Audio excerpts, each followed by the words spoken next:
نرحب فيكم ونتشرف فيكم في هذا المؤتمر الصحفي للحديث أكثر بعمق حول تقنية الفيديو المساعد.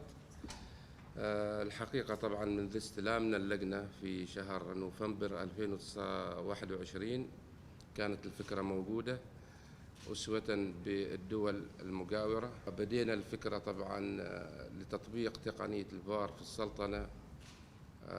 طبعا البعض يفتكر أنها بكل سهولة، يعني مجرد 4 كاميرات. بدينا بأخذ الموافقة في البداية من الفيفا في البدء في الإجراءات. فيفا أرسل وفد وجلس، طبعا عقدنا جلسة مع فريق العمل المشكل من قبل مجلس الإدارة.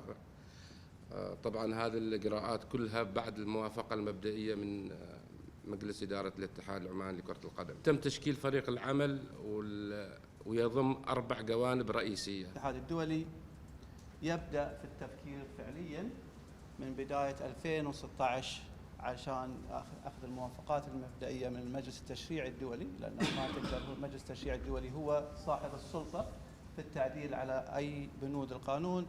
وبدأ التجارب، عطوا الضوء الأخضر لبدء التجارب فعليا من مارس 2016.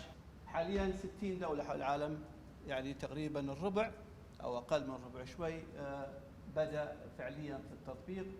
10 دول منها في قارة آسيا اللي تهمنا بشكل كثير، و4 دول في منطقة الخليج لديها التطبيق الفعلي للتقنية.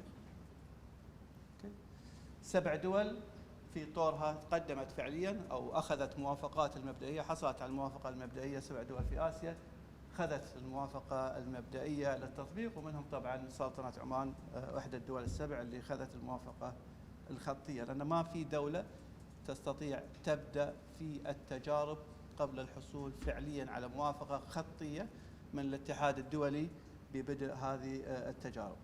المتوقع موسم 23-24 أو بالكثير الموسم اللي بعده أنه يتم تطبيق التقنية في جميع مباريات دوري أبطال آسيا. هذا الشكل الأمثل لغرفة التحكم، وهذا الشكل ما يتواجد إلا عند الاتحاد الدولي فقط.